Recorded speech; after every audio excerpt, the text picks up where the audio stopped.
Hello बच्चों, आपका स्वागत है एक बार फिर से कमलेश सर केमिस्ट्री धमाका में। तो आइए आज हम धातु और अधात जो कि रसायन विज्ञान में तीसरा अध्याय है, धातु और अधात, कक्षा 10 में पहले अध्याय और दूसरे अध्याय के प्रश्नों के बारे में हम पढ़ चुके हैं। ये तीसरे अध्याय के बारे में आज जानकारी हम प्राप्त करेंगे। तो आइए आज हम शुरू करते हैं एक नए तरीके से, एक नए धमाके के साथ। पहला प्रश्न, वह धातु जो सामान्य ताप पर द्रव है, मरकरी, जल, ब्रोमीन, लोहा। सामान्य ताप पर अगर देखा जाए तो लगभग सभी धातुएं क्या होती हैं, ठोस अवस्था में पाई जाती है। लेकिन हमारे पास एक ऐसी धातु है जो कि सामान्य अवस्था में किस अवस्था में पाई जाती है, द्रव अवस्था में, और वो कौन सी धातु है, मरकरी है। मरकरी जो है वो सामान्य ताप पर क्या होता है, द्रव अवस्था में पाया जाता है। जल क्या है, जल एक यौगिक है। ब्रोमीन क्या है, अधातु है। लोहा क्या है, धातु है। अगर हम प्रश्नों का उत्तर देना चाहें तो जल यौगिक है, उत्तर ये नहीं होगा। ब्रोमीन हमारा क्या है, अधातु है। लोहा और मरकरी बचा, ये दोनों धातुएं हैं। तो मरकरी क्या है, ऐसी धातु है जो सामान्य ताप पर क्या है, द्रवावस्था में। लोहा हमारे चारों तरफ है, कहीं पर खिड़की बना है, कहीं पर दरवाजा बना है, तो द्रवावस्था में होता नहीं है। इसलिए हम आसानी के साथ सोच करके, समझ करके हम जवाब दे सकते हैं कि मरकरी ऐसी धातु है जो किस अवस्था में पाई जाती है, द्रवावस्था में पाई जाती है, साधारण ताप पर। तो आइए अगला प्रश्न देखते हैं एक नए तरीके से। पीतल है, धातु है, अधातु है, मिश्र धातु है, उपधातु है। तो पीतल जो होता है, कापर और जिंक का क्या होता है, मिश्रण होता है। कापर भी धातु है, जिंक भी धातु है। जब दो धातुओं या दो से अधिक धातुओं को आपस में मिलाते हैं, एक नई धातु प्राप्त होती है, जिसको क्या कहते हैं, मिश्र धातु कहते हैं। पीतल में कापर कितना होता है, 70% होता है, और जिंक कितना होता है, 30% होता है। तो पीतल क्या है, एक प्रकार की मिश्र धातु है, जो कापर और जिंक का क्या है, मिश्रण है। तो इसका उत्तर हमें क्या प्राप्त हो गया, मिश्र धातु। तो पीतल क्या है, मिश्र धातु। अगला प्रश्न आइए देखते हैं। कौन सी धातु के अदृश्य तार खींचे जा सकते हैं। कौन सी ऐसी धातु है जिसके तार बनाए जाए लेकिन दिखाई न दे।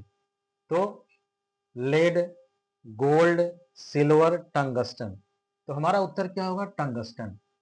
टंगस्टन ऐसी धातु है जिसके इतने पतले तार खींचे जा सकते हैं कि वो आंख से दिखाई नहीं देगा।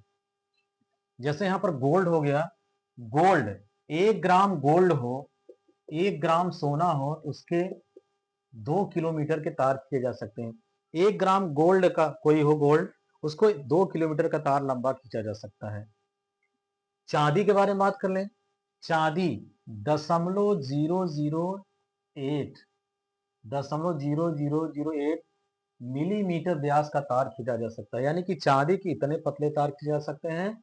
सोने का 1 ग्राम सोना होगा, उससे 2 किलोमीटर लंबे के तार खींचे जा सकते हैं। और लेड का तार खींचा नहीं जा सकता है। टंगस्टन के तार खींचे जाएंगे, जो कि हमें आंख से दिखाई नहीं देगा। और बल्ब में जो फिलामेंट लगा होता है वो किसका होता है, टंगस्टन का होता है। कभी कभी ये भी प्रश्न पूछा जाता है। तो आइए, इसका जवाब हमारा टंगस्टन हो गया। अगला प्रश्न, कौन सी धातु अम्ल से हाइड्रोजन विस्थापित करती है।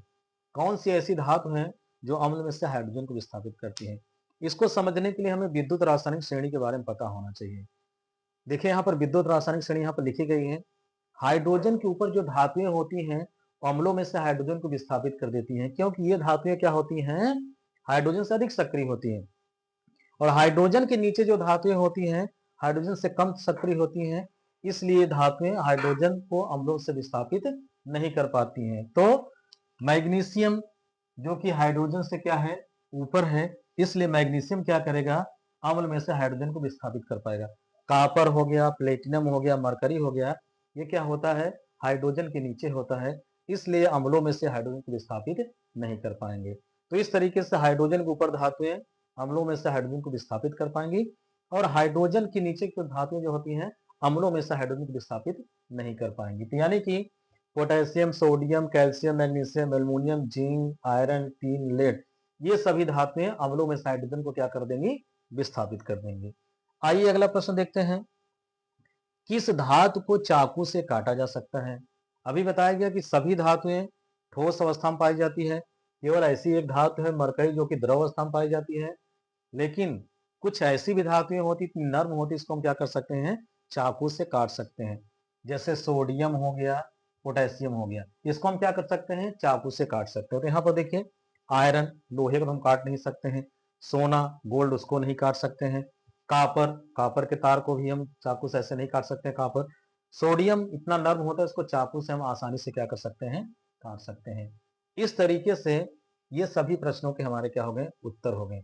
ये तीसरा अध्याय रसायन विज्ञान से हाई स्कूल में धात और अधात, जो कि यूपी बोर्ड के सबसे महत्वपूर्ण प्रश्न या तो यही पूछे जाएंगे या इस तरीके के प्रश्न क्या किए जाएंगे, पूछे जाएंगे।